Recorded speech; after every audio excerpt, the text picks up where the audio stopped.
What would you do if, mid-flight, the captain's voice suddenly echoed through the cabin? Is there a pilot on board? Passengers freeze. Fear sweeps the cabin and lives hang by a thread. Now imagine this.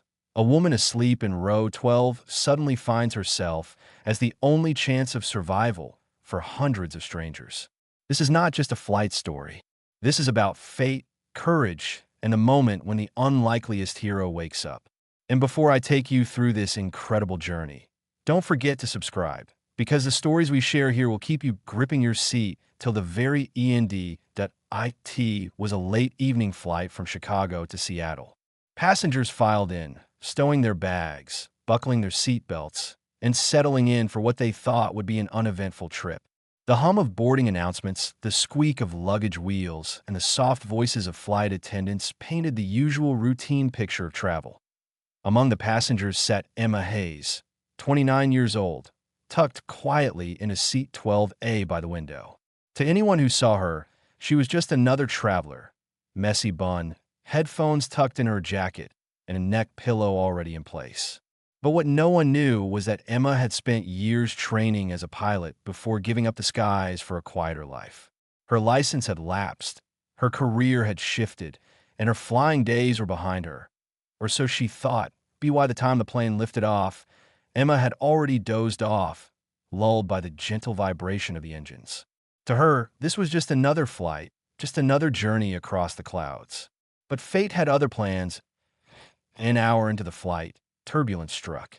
At first, it was light, the kind passengers brush off with a nervous laugh. But then it worsened. Drinks rattled, overhead bins creaked, and a seatbelt sign flashed urgently. The captain's voice came through, calm but strained. "Ladies and gentlemen, please remain seated. We're experiencing unexpected turbulence." But behind the locked cockpit door, something far worse was unfolding. The captain's hands shook, his breathing ragged. His co-pilot, alarmed, reached for him, but before he could act, the captain collapsed against the controls. The plane jolted sharply, eliciting screams from passengers. Alarms blared in the cockpit. The co-pilot fought to steady the aircraft, heart pounding, but it was clear he couldn't do it alone. They needed help. And so, through the intercom, his voice carried the weight of desperation. "Is there a pilot on board?" The cabin erupted. Gasps, cries, frantic whispers. Some passengers clutched their loved ones. Others buried their faces in prayer. Flight attendants rushed up and down the aisles, scanning the faces of strangers, hoping someone, anyone, would stand. But no one did. Not a hand was raised, except in row 12. Emma stirred awake, her groggy mind catching only fragments of what was happening. "Pilot, on board." Her pulse quickened. She tried to shake it off at first. "I'm not qualified anymore. I haven't flown in years. Someone else will step up." But as she looked around, she saw nothing but terrified faces.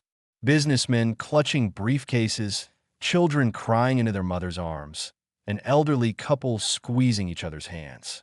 No one else could do this. Her chest tightened. She knew what she had to do. Slowly, Emma unbuckled her seatbelt.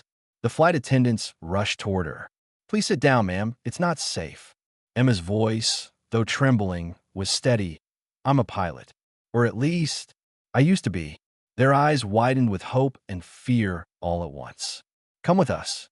Emma was escorted to the cockpit, where the co-pilot's face was pale with sweat, his hands gripping the yoke desperately. The captain lay unconscious, oxygen mask strapped over his face. The co-pilot glanced at her. "Who are you?" "Emma Hayes. Licensed years ago, but I can fly. Tell me what you need."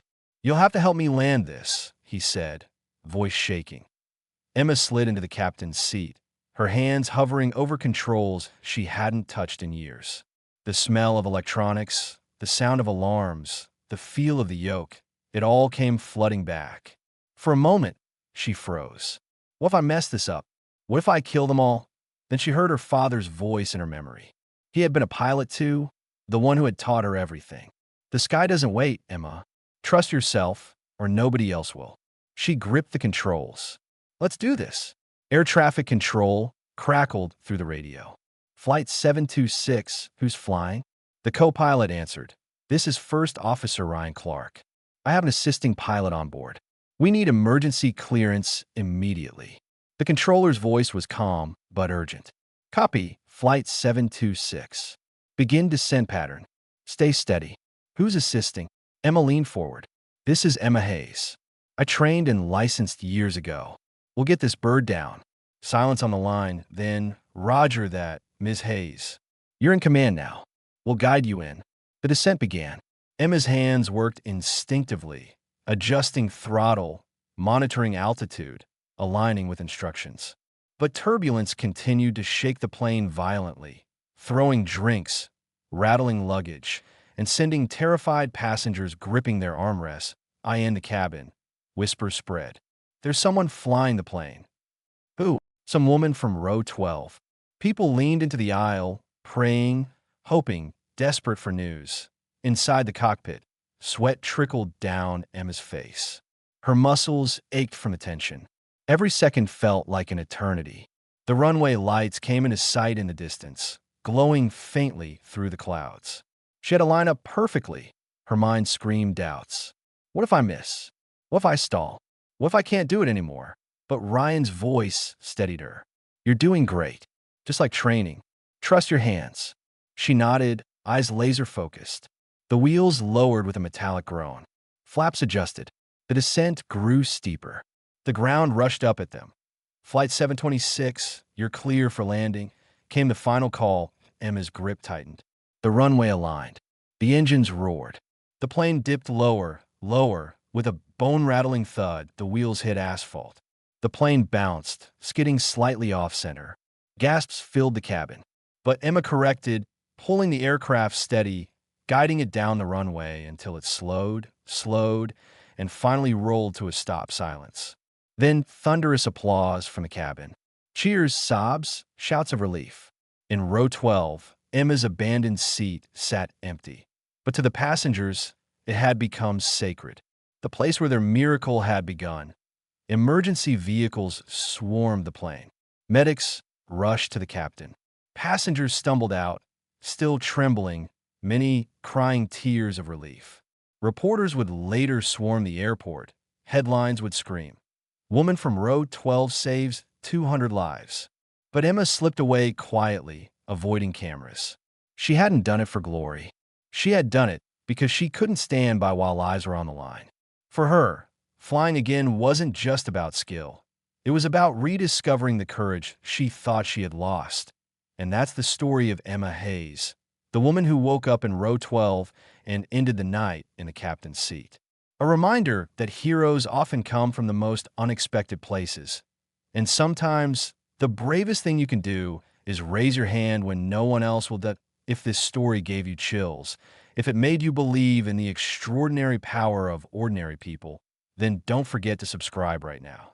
Because we share more stories like this, stories that remind us that courage can be found where you least expect it.